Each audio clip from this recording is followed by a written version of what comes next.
فرماتا ہے قل اے حضور آپ ارشاد فرمائیے ان کنتم تحبون اللہ، اگر تمہارا دعویٰ ہے ہم اللہ کے حبیب صلی اللہ تعالیٰ علیہ وسلم سے محبت کرتے ہیں، اگر تمہارا دعویٰ ہے ہم اللہ پاک کو مانتے ہیں، فاتبعونی تو تمہیں اتباع کرنی پڑے گی جناب محمد عربی صلی صلی اللہ اللہ علیہ علیہ وسلم۔ وسلم۔ گویا کہ اس آیت مبارکہ میں اللہ پاک نے واضح الفاظ میں ارشاد فرمایا ہے کہ ایمان کے لیے ضروری ہے کہ اسے نبی علیہ السلام کی بارگاہ میں آنا پڑے گا۔ اس آیت مبارکہ کو جب قرآن پاک کھولیں گے اللہ تعالیٰ صاف الفاظ میں ارشاد فرماتا ہے قل ان کنتم تحبون اللہ، اگر تمہیں محبت کا دعویٰ ہے۔ ہمارے بزرگ خاصتاً امیر علیہ سنت یہ شاید سمجھاتے ہیں اللہ اللہ کیے جانے سے اللہ نہیں ملتا، یہ اللہ والے ہوتے ہیں جو اللہ سے ملا دیتے ہیں۔ تو وہاں اللہ والے سے مراد نبی علیہ السلام ہیں، نہ کہ وہ ٹرم جو ہمارے یہاں اپنے مکانوں میں اپنے سوسائٹی میں ٹرم پائے جاتے ہیں اللہ والے۔ تو یہ آیت مبارکہ ہمیں بتاتی ہے کہ اگر ایک انسان کو فلاح اور کامیابی چاہیے اسے نبی علیہ السلام کی اتباع کرنی ہے،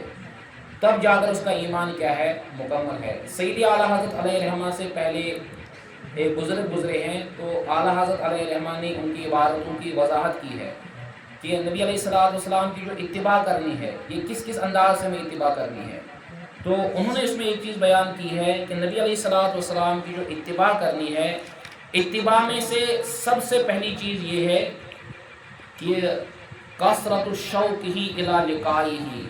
ایک انسان کے اندر یہ طلب ہونی چاہیے، یہ شوق ہونا چاہیے کہ میں در رسول صلی اللہ علیہ وسلم کی زیارت کروں۔ اور کیوں نہ ہو، نبی علیہ السلام کے مبارک روزے کی زیارت کرنا، اس پہ تو سرکار علیہ السلام نے خود ارشاد فرمایا ہے من زار قبری وجبت لہ شفاعتی۔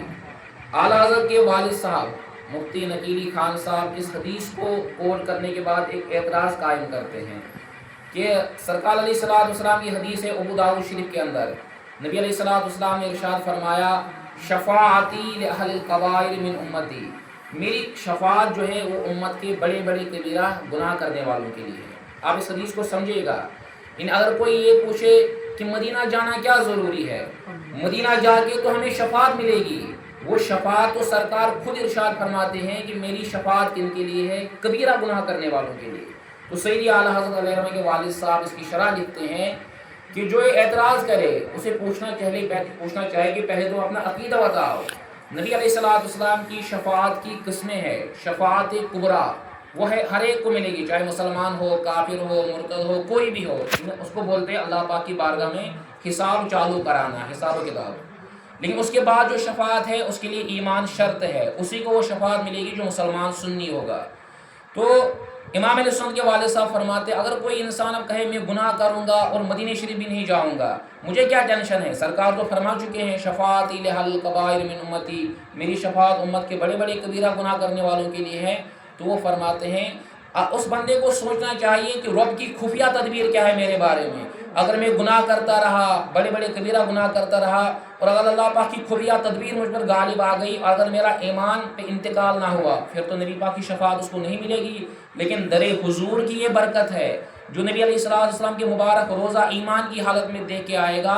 آپ فرماتے ہیں گنہگار مر سکتا ہے لیکن بے ایمان ہو کر نہیں مرے گا۔ سبحان اللہ۔ تو گویا کہ نبی علیہ السلام کے مبارک روزے کی دیدار کرنے کی اتنی اہمیت ہے۔ اور اتنا ہی نہیں، آپ نے قرآن پاک کی مشہور و معروف آیت پڑھی ہوگی جس کا خلاصہ ہے وَسَارِعُوا إِلَىٰ مَغْفِرَةٍ مِّن رَبِّكُمْ، اے لوگو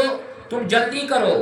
اپنے رب کی مغفرت کی جانب، یعنی ایک بینوا انسان کو کوشش کرنا چاہیے کہ میں کیسے اللہ پاک کی مغفرت کو حاصل کر پاؤں، کہ اللہ پاک مجھ سے کیسے راضی رہ پائے گا۔ تو علماء بیان کرتے ہیں کہ انسان کے ذہن میں جب یہ سوال آئے گا کہ مجھے اپنے رب کی مغفرت حاصل کرنی ہے، جنت حاصل کرنی ہے، تو سیدی اعلیٰ حضرت کے والد صاحب ارشاد فرماتے ہیں وہ مغفرت اگر حقیقی آپ کو ڈھونڈنی ہے وہ نبی علیہ السلام کے مبارک دربار میں آپ کو ملے گی، کیونکہ قرآن خود فرماتا ہے وَلَوْ أَنَّهُمْ إِذْ ظَلَمُوا أَنفُسَهُمْ جَاءُوكَ، اے حبیب جب یہ اپنے آپ پر ظلم کر بیٹھے تو یہ آپ کے پاس آ جائے، جب آپ کے پاس آئیں گے وہاں اللہ سے استغفار چاہے اور آپ ان کے لیے استغفار کر کے تو اللہ تعالیٰ کو یہ توبہ قبول کرنے والا پائیں گے۔ تو گویا اس آیت مبارکہ میں بھی ہمیں یہ اشارہ ملتا ہے، اے لوگو تم جلدی کرو، کہاں جانے کے لیے؟ مدینہ جانے کے لیے۔ جو مدینہ شریف کی تڑپ ہمارے سینوں میں ڈالی ہے تو یہ بھی نبی علیہ السلام کی اتباع میں سے ہے۔ دوسری چیز جو امام اہل سنت کے استاد صاحب ارشاد فرماتے ہیں،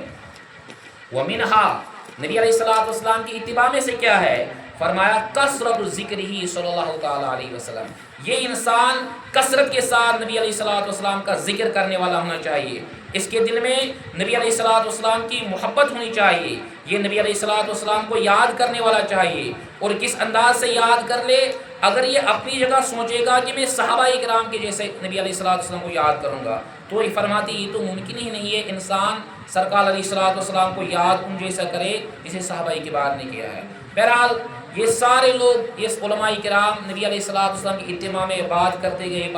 گئے، پھر آگے فرمایا وبالجملہ، نبی علیہ السلام کی، کیونکہ ابھی جو موضوع ہے یہ سیدنا امیر معاویہ رضی اللہ تعالیٰ کے تعلق سے ضمناً ہم اس پہ بیان کر دیں گے۔ فرمایا وبالجملہ،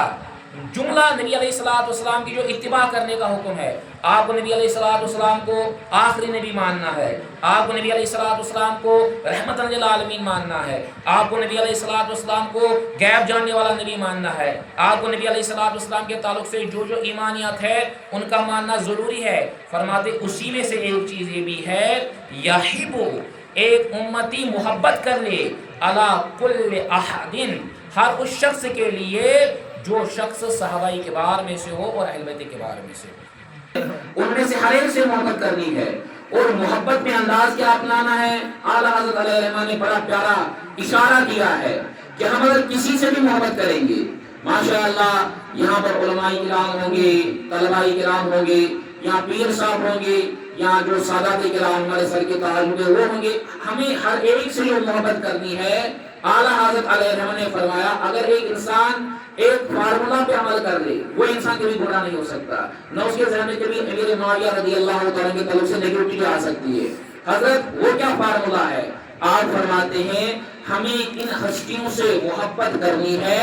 ان کی ذات کی وجہ سے نہیں بلکہ ان کی نسبت نبی علیہ السلام سے، اس نسبت کی وجہ سے محبت کرنا ہے۔ جب آپ یہ نسبت یاد رکھیں گے تو پھر جو بھی اولو العزم ہستیاں ہیں ہم اسے محبت کریں گے۔ اگر انسان نے کسی کے ذات کی وجہ سے محبت کی ہے تو اعلیٰ حضرت علیہ الرحمٰ فرماتے ہیں آگے، فرماتے ہیں وَكَيْفَ، کیسے یہ ممکن نہ ہو، وَلَيْسَ حُبُّ الصَّحَابَةِ، جو صحابہ کی محبت ہے یہ لِذَوَاتِهِمْ، یہ صحابہ کی ذات کی وجہ سے ہم محبت نہیں کرتے،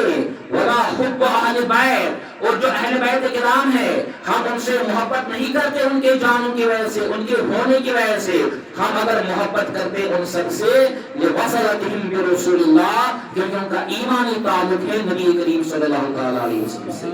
آپ اگر پیچھے چلے جائیں نا، پیچھے جناب نوح علیہ نبی علیہ السلام کا دور دیکھیے، لوط علیہ نبی علیہ السلام کا دور دیکھیے، ان کے قوموں میں جب عذاب آیا اللہ پاک نے فرمایا ہم بچائیں گے جو آپ کا اہل و عیال ہوگا، مومنین ہوں گے، آپ کو ہم عذاب سے بچائیں گے۔ صلی اللہ علیہ وسلم کے دور میں طوفان آیا، آپ کا بیٹا ڈوب گیا اس طوفان میں، اللہ پاک نے ارشاد فرمایا، آپ نے اللہ سے عرض کی مولا کہ یہ تو میرا بیٹا ہے، اس کا تو میرے ساتھ خاندانی تعلق ہے، تو اللہ نے فرمایا انہ لیس من اہلک، اے نوح یہ آپ کا بیٹا نہیں، حالانکہ حقیقت میں آپ کی بیوی سے پیدا ہوا تھا، آپ کا بیٹا تھا۔ تو فرمایا گیا ان تمام تر چیزوں سے جو نجات ملتی ہے اس کا دارمدار ایمان پر ہے، کیونکہ وہ بے ایمان تھا۔ تو فرمایا جاتا ہے ہم جو جس ہستی سے محبت کریں گے، اعلیٰ حضرت علیہ الرحمٰ اس کو کھول کے بیان کریں گے، جب آپ مثال سنیں گے آپ کا دل انشاءاللہ مدینہ مدینہ ہو جائے گا۔ فرماتے ہیں فمن احب رسول اللہ صلی اللہ تعالیٰ علیہ وسلم، جو یہ کہے کہ میں نبی علیہ السلام سے محبت کروں گا، وجب، اس پر کمپلسری ہے، آئیں یحبہم جمیعا، یہ سارے کے سارے صحابہ کرام، سارے کے سارے صحابہ کرام سے کیا کر لے؟ محبت کر لے۔ آگے آپ نے خود فرمایا فلا نفرق، امام اہل سنت کے الفاظ ہے جس پہ آج کے زمانے میں اہل سنت والجماعت قائم ہے بدصغیر میں۔ ہم اور آپ ایشیا نہیں چلے جائیں گے، ہم ایشیا کی بات کریں گے، بدصغیر کی بات کریں گے۔ یہاں اہل سنت والجماعت کا جو معیار اور جو اہل سنت والجماعت کی پہچان بن گئی ہے وہ امام اہل سنت کے تعلیمات ہے۔ فرمایا ولا فلا نفرق بین احد، فرمایا ہم فرق نہیں کریں گے کسی کے درمیان، نہیں بھائی صاحب میں تو مولا علی سے محبت کروں گا لیکن جناب ابن معاویہ رضی اللہ سے محبت نہیں کروں گا، تو اس کا ایمان مکمل نہیں ہے۔ آگے فرماتے کما لا نفرق بین الرسل، جیسے ہم رسولوں کے درمیان محبت نہیں کرتے۔ جب ہمارے سامنے ابراہیم علیہ السلام کا ذکر آتا ہے ہم خوشی سے علیہ السلام پڑھتے ہیں، جب جناب موسیٰ علیہ السلام کا ذکر آتا ہے ہمیں کوئی پریشانی نہیں ہوتی، کیونکہ ہم نے ایمان لایا ہے باللہ و ملائکتہ و کتبہ و رسلہ،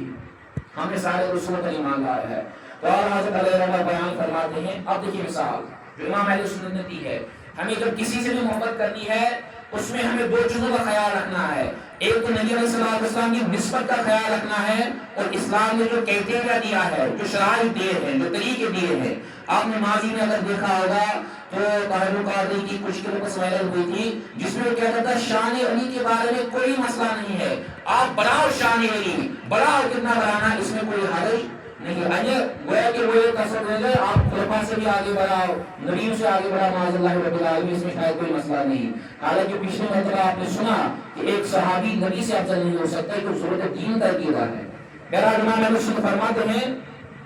ومن احب ابا بکر، کوئی کہتا ہے کہ میرے دل میں ابو بکر صدیق کی محبت ہے، ماشاءاللہ جو اسلام کے پہلے خلیفہ افضل انسان ہے، ولم یحب علیا، لیکن وہ کہتا ہے میں علی مرتضیٰ رضی اللہ تعالیٰ سے محبت نہیں کروں گا، جسے نواسب نے کیا ہے، یا خوارج وغیرہ۔ پھر آگے فرماتے ہیں لوگوں اگر کوئی محبت کرے جناب ابوبکر صدیق رضی اللہ تعالیٰ سے، اور ابوبکر صدیق سے محبت کرنے میں نبی علیہ السلام کی نسبت کو یاد نہ رکھے، اس نے ابوبکر سے محبت کی، مگر کون سے ابوبکر سے؟ اس نے ابو قحافہ کے بیٹے سے محبت کی۔ حالانکہ اسلام ہمیں ابو قحافہ کے بیٹے سے محبت کرنے کا حکم نہیں دیتا، اسلام ہمیں حکم دیتا ہے ہم ابوبکر صدیق سے محبت کریں گے، مگر جناب ابوبکر جو وہ صدیق اکبر کون؟ جن کا تعلق محمد عربی صلی اللہ علیہ وسلم سے۔ آگے پھر خود فرماتے ہیں جو علی مرتضیٰ سے محبت کر لے لیکن اس کے دل میں باقی صحابہ کی محبت نہ ہو، یا نبی علیہ السلام کی نسبت اس کے ذہن میں ملحوظ نہ رہے، ایمان میں نسبت کو خیال نہ رکھے، فرماتے ہیں اس نے علی مرتضیٰ سے، اس نے علی سے محبت تو کی مگر کس علی سے؟ اس نے ابو طالب کے بیٹے علی سے محبت کی۔ حالانکہ اسلام ہمیں ابو طالب کے بیٹے علی کو ماننے کا حکم نہیں دیتا، بلکہ اسلام تو ہمیں کہتا ہے اس علی کو مانو جس کا تعلق محمد عربی صلی اللہ علیہ وسلم سے۔ اللہ پاک کی ذات اپنی شادی شان اور نبی علیہ السلام کی ذات، جہاں ڈائریکٹ ہم ان کے ہونے کی وجہ سے محبت کریں گے، باقی جو بھی ہستی اسلام میں گزری ہے ہم ان سے جو محبت کریں گے وہ محبت فقط ہم کس وجہ سے کریں گے؟ نبی علیہ السلام کی نسبت سے کریں گے۔ یہ نسبت ابوبکر صدیق کو بھی حاصل ہے، یہ نسبت مولا علی کو حاصل ہے، یہ نسبت عثمان غنی کو حاصل ہے، اور یہی نسبت جناب امیر معاویہ رضی اللہ عنہ کو بھی حاصل ہے۔ تو پیارے اسلامی بھائیو، ایک بات تو یہاں پر کمپلیٹ ہو گئی، نبی علیہ السلام کی تمام تر محبت اور تمام تر اتباع میں یہ ہے کہ ہمیں نبی علیہ السلام کی اس انداز سے محبت کرنی ہے جس طرح ہمیں اللہ پاک نے حکم دیا ماننے کا۔ آگے چلیے آپ ایک مرتبہ نبی کریم صلی اللہ تعالیٰ علیہ وسلم فرما ہے، اتنے میں امام حسن رضی اللہ تعالیٰ تشریف لائے، آپ نے فرمایا، بخاری مسلم کی روایت ہے، آپ نے فرمایا کہ یہ جو میرا بیٹا ہے نا یہ سید ہے، یہ سردار ہے، ان قریب اللہ پاک اس کی برکت سے، اس کے وسیلے سے مسلمانوں کے دو عظیم لشکروں میں کیا کروائے گا؟ صلح کروائے گا۔ یہ حدیث شریف کے الفاظ ہے۔ اب جن لوگوں کے دلوں میں حضرت سیدنا امیر معاویہ رضی اللہ تعالیٰ کے تعلق سے نگیٹیوٹی ہے، یا جو توڑ موڑ کے یہ تاریخ کے واقعات لا کر پھر قرآن کے نصوص مطلقہ پر وہ اعتراض کرتے ہیں، وہ بیچارے اسلام سے غافل ہوتے ہیں۔ وجہ اس کی یہ ہے کہ آپ دیکھیں قرآن پاک میں ابھی آپ کو اصول سکھایا گیا، سب سے اہم یہ ہے کہ قرآن پاک میں کیا تعلیم دیتا ہے، پھر اس کے بعد حدیث کیا کہتی ہے، اس کے بعد ہمارے اجماع میں کیا لکھا ہوا، اس کے بعد قیاس کیا کہتا ہے۔ اگر آپ قرآن پاک کھولیں گے، قرآن پاک میں اللہ تعالیٰ ارشاد فرمایا صحابہ کے تعلق سے، صحابہ کے تعلق سے لکھا ہے رحماء بینہم، یہاں بینہم، یہ جو صحابہ ہے آپس میں یہ رحم دل ہے، یہ ایک دوسرے سے لو کرنے والے ہیں، ایک دوسرے سے کیا کرنے والے ہیں؟ محبت کرنے والے۔ اس کو آپ ذہن میں رکھیں۔ اور ادھر آ جائیں اب ہم وضو کا مسئلہ دیکھیں گے۔ قرآن پاک میں اللہ تعالیٰ ارشاد فرماتا ہے یا ایھا الذین آمنوا، اے ایمان لانے والو، اذا قمتم الی الصلاۃ، جب تم نماز کا ارادہ کر لو تو تم وضو کر لو، اور وضو کا جو حکم دیا قرآن نے وہ 4 چیزوں کا حکم دیا ہے، فَاغْسِلُوا وُجُوهَكُمْ وَأَيْدِيَكُمْ، مسح کر لو، وَأَرْجُلَكُمْ إِلَى الْكَعْبَيْنِ، اپنے پاؤں کو ٹخنوں سمیت دھل لو۔ ان 4 چیزوں کا نام کیا ہے؟ وضو۔ اگر آپ حدیث دیکھیں گے، اب میں وضو کرنے گیا وضو خانے پہ،